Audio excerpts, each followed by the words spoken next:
जय सदाशिव।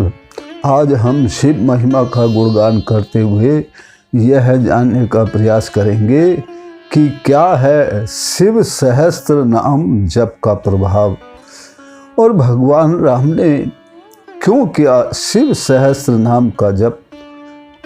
तो देखिए, जब रावण सीता को चुराकर लंका ले गया तब सीता के वियोग में श्री राम इधर उधर भटकते हुए महर्षि अगस्त के आश्रम में पहुँचे और महर्षि अगस्त को सारा वृत्तांत बताया।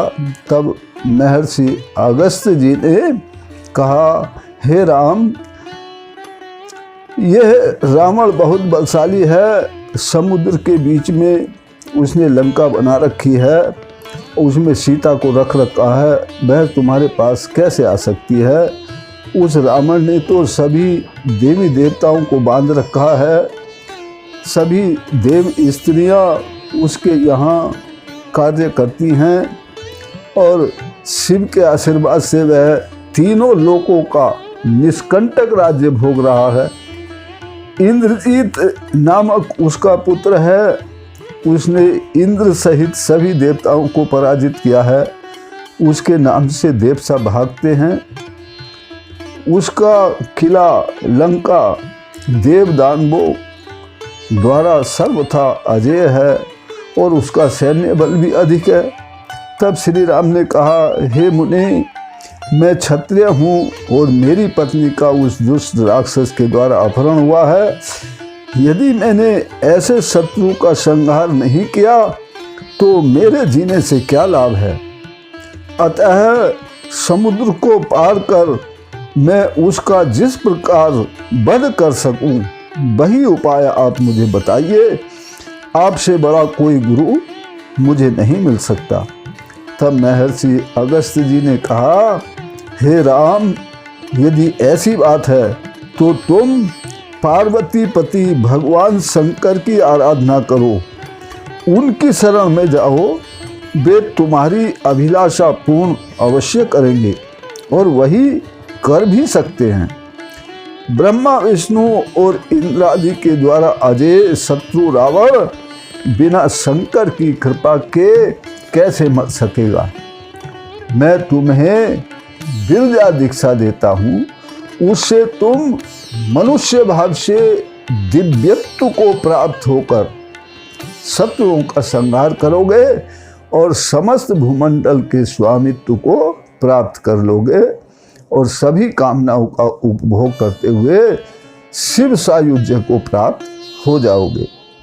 तब श्री राम ने कहा, महासमुद्र को पान करने वाले हे मुनि, यदि आप प्रसन्न हैं तो मुझे क्या दुर्लभ है, आप मुझे तत्काल विद्या दीक्षा दीजिए।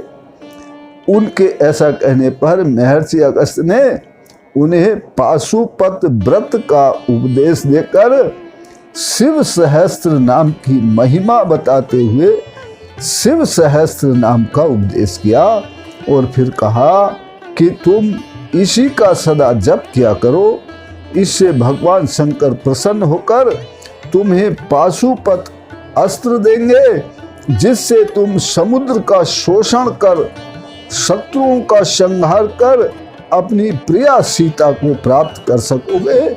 ऐसा कहकर अगस्त जी चले गए।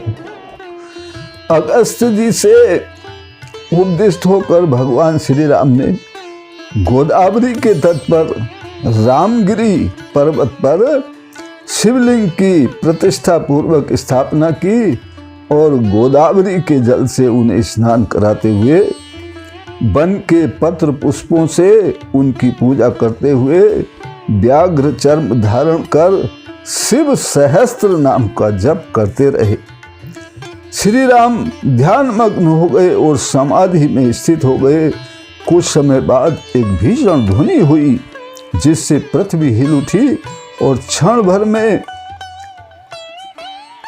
परमपिता परमात्मा सदाशिव उनके सामने प्रकट हो गए और शिव के साथ साथ ब्रह्मा विष्णु महेश और सभी देवता भी वहां उपस्थित हुए।